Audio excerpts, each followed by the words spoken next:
Alright, here's my audience for my visual aid speech. Alright, evening. I know. You gonna center me? Yeah, get up there. Elaine's my assistant. You're good there. Good? Okay. Alright, so all of us being in collections, we've all been through training, so you guys already know all of this. You know, how many of you guys have had credit card applications sent to you? One, two, everybody? Okay. Do you remember back when you turned 18 and they first started coming? Oh, yeah. Yeah, they started coming really, really fast, and you're like, hey, I got mail, yay, right? Yay, I get mail finally. If you're in high school, you get applications. Well, some people think about getting them, some people don't, some people actually go in and do get them. Luckily for me, my stepdad was stepped in before I could do something really dumb and ruin my credit at an early age. So, I mean, back then, if you asked me that we'd be in collections, that I'd be in a collection agency training, I probably would have told you we're nuts. But, at this point in time, you know, here I am. So, the whole purpose of this is to, obviously, and as you guys know, one decision can essentially cause a lot of consequences in the future.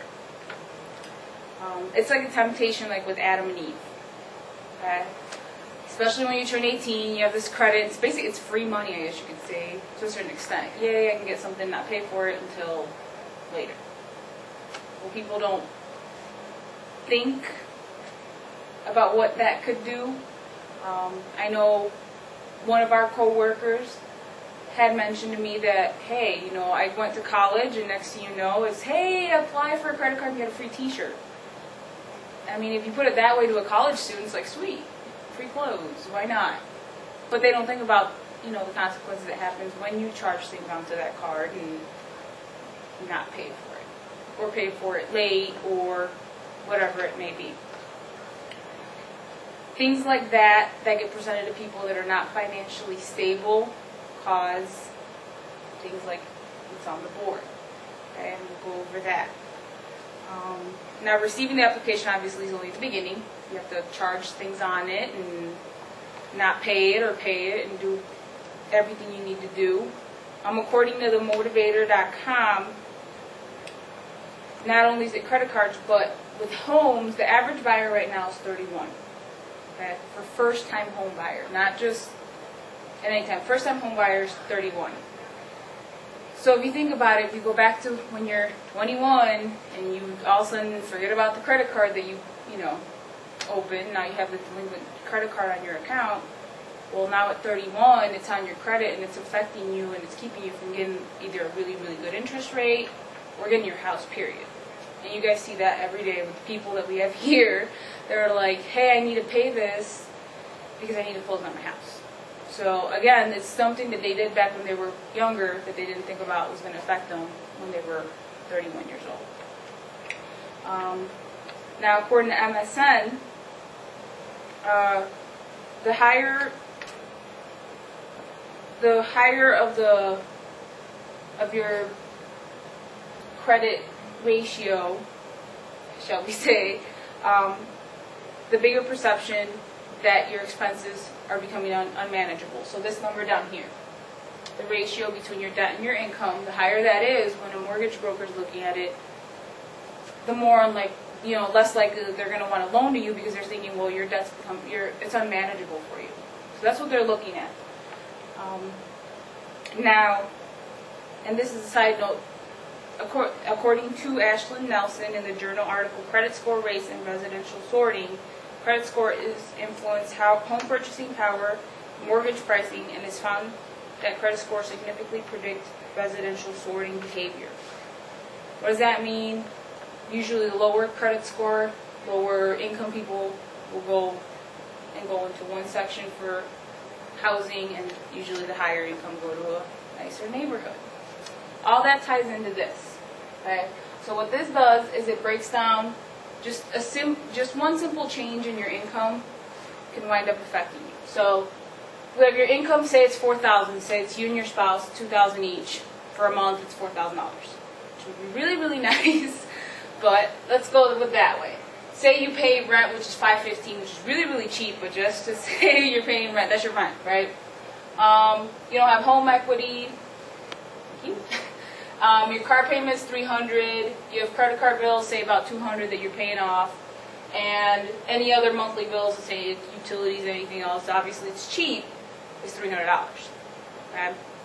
So that means that our income is $4,000. Our debt is $1,300, which that to a mortgage broker would be acceptable. Okay? Now, but if we take a look at this and we say it's still $4,000. But this time our rent goes up to $860. All right, so our rent went up $300. Everything else stayed the same. The only thing that changed was that rent. Okay. Now all of a sudden, my debt ratio is relatively high, and I'm a little bit of a high risk. They won't lend me as much money because I'm high risk. Okay. So, and you can see it's not that big of a difference. It's $300, but. You know, maybe it's not your rent that went up. Maybe now it's a debt that's come back to you, and all of a sudden you're like, oh my gosh, well then now that's another $300 that you have to pay a month. Now you're getting up there. Your ratio is 42.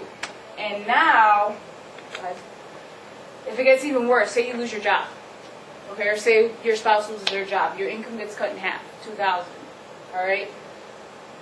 And say your rent's still at $515. And everything else stays the same, you're high, you're beyond your means. You're paying more than 50% of your income is going out, so you're a high-risk lender. Okay? All this ties in because of what you do. One little mistake, and this could be when you're younger, this could be when you're older, it could essentially affect your future. According to thestretcher.com, 35% of your credit score is based on past payment history. Okay?